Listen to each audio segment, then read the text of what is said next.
নিচ্ছে বডিটি। ওলে বাবা, আমাকে দে বডিটি, তোর অনেক কষ্ট হয়ে গেছে, ব্যাগটা আমারে দে। আচ্ছা চলো চলো। উড়ে বাবা রে, ব্যাগটা ধরেছে গো, ব্যাগটা ধরেছে। আয় মা, আয়, আমি উপর দিয়ে আসি, তারপর পাপা যাবে। চলো, আসছি আসছি, আমরা এসে গেছি। হ্যাঁ, ব্যাগটা নিয়ে আসতে কত হয় না আমার, আর ছোট্ট তো যে। চলো আস্তে আস্তে, আমরাই হাঁপিয়ে যাই একতলা দোতলা করতে করতে। তোজবাবু তো ছোট্ট মানুষ, ও ব্যাগ নিয়ে যাবে। অবস্থা দেখো।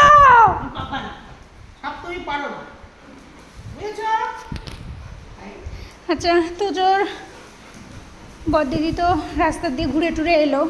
সকালবেলা তোজোর পাপা এক পাট ঘুরে এসছে, এখন বড়দিদি এক পাট ঘুরে আসলো।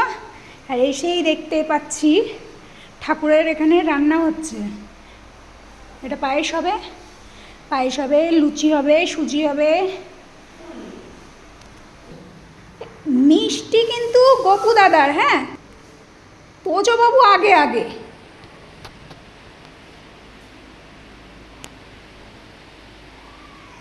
তোজবাবু, বাজারঘাট ঠিকঠাক হয়েছে কিনা একটু দেখে টেকে বলো কিন্তু। হ্যাঁ হ্যাঁ বাবাই, তুই নোংরা করবি না কিন্তু। ঘরটার কিন্তু সব পরিষ্কার হয়ে গেছে বাবাই।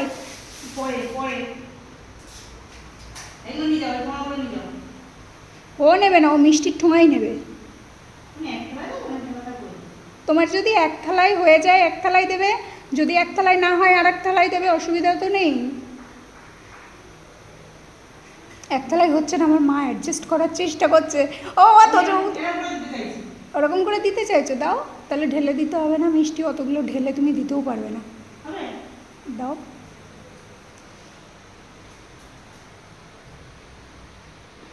আস্তে আস্তে করে গোছানো হচ্ছে, গুছিয়ে নিক। গপু, তোজ সব ঠিক আছে, তুমি কিন্তু আজকে গপু দাদার কাছে একটু কম আসবে।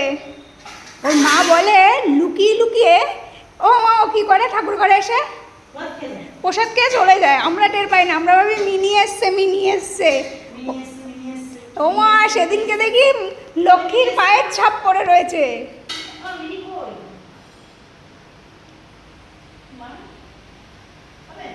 হ্যাঁ দেখেছ, একটা থালাতে হয় নাকি, ঢেলে দিলে আরই হতো না, আরও 3টে থালা লাগতো। হ্যাঁ, তোজবাবুকে জিজ্ঞাসা করো হয়েছে কিনা। পায়েসটা করে নিক। পায়েস হবে, লুচি হবে, এখন অনেক কিছু রান্না টান্না বাকি আছে, তো হয়ে যাক। হ্যাঁ মা, কোথায় কী হচ্ছে বলতো আমায়। সুজি হয়ে গেছে? ও আমি দেখিনি, আমি আরও বললাম সুজি হবে। মা এইটা সেই আমি সাফেদ খুলে পেয়েছিলাম বালতিটা না, গুঁতো মেরে গেল।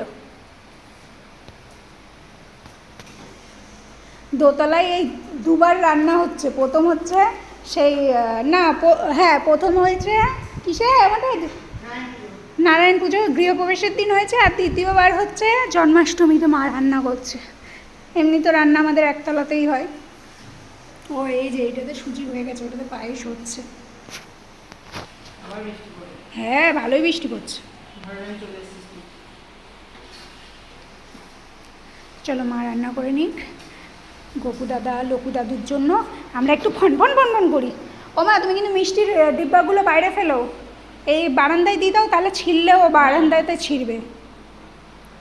ও মিষ্টির প্যাকেট দেখেছে মানে ও ছিঁড়বেই।